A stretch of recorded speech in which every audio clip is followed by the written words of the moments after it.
ஆண்டவர் சொன்னாரு, இந்த கனியை புசிக்கிற நாளிலே சாகவே சாவாய். விளக்கப்பட்ட அந்த உணவை புசித்தான் ஆள் என்ன செஞ்சான்? செத்தான்.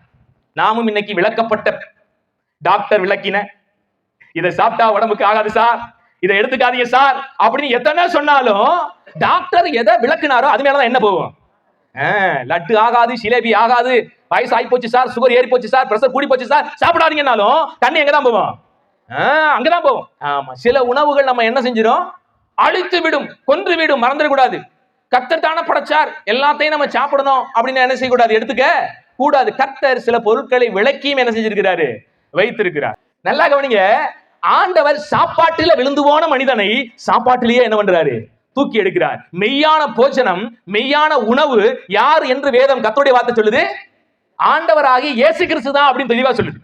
இப்ப இந்த உபதேசத்தை சொல்லும் போது கேட்ட யூதர்கள் எல்லாம் என்ன சொன்னாங்க? அவங்க, இது கடினமான உபதேசம், இதை யாரையா பின்பற்ற முடியும் சொன்னாங்க. ஏன் சொன்னாங்க அவங்க?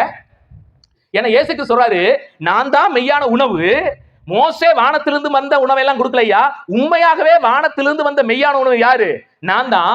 என்னை புசிக்கிறவன் மரித்தாலும் பிழைப்பான், என் மாம்சத்தை புசித்து என் ரத்தத்தை பானம் பண்ணுகிறவனை நான் கடைசி நாளிலே என்ன செய்வேன்? எழுப்புவேன் சொன்னாரு. நல்லா கவனிங்க. உணவினால் வீழ்ந்து போன மனிதனை உணவினாலேயே ஆண்டவர் தூக்கி எடுக்கும்படி ஆண்டவரே பிரசாதமாக நமக்கு என்ன செஞ்சாரு? இறங்கி வந்தார். அப்ப உண்மையான பிரசாதம் யாருன்னு கேட்டீங்கன்னா கர்த்தராகிய இயேசு கிறிஸ்து. அல்லேலூயா. இந்த பிரசாதத்தை உட்கொள்ளுகிறவன் மரித்தாலும் என்ன செய்வான்? பிழைப்பான். வெளியே உள்ள பிரசாதம் எல்லாம் இந்த பிரசாதத்தை கண்டுகொள்ளும்படி, தடவையாகிலும் அறிந்து கொள்ளும்படி அந்த பிரசாதத்தை என்ன செய்யறாங்க? கொடுக்கிறாங்க.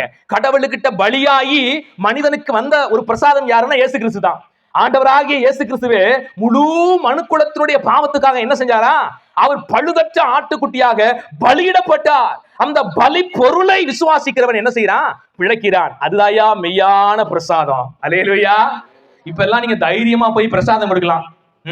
நிறைய பேரு நாங்க அங்க போயிட்டு வந்தோம், பிரசாதம் முடிங்க, நாங்களும் ஒரு இடத்துக்கு போயிட்டு வந்தோம், அந்த பிரசாதம் தர்றோம். அந்த பிரசாதம் நாங்க எதனால அறிவிப்போம்? கையில கொடுக்க மாட்டேன் அந்த பிரசாதத்தை. ஏன் தெரியுமா?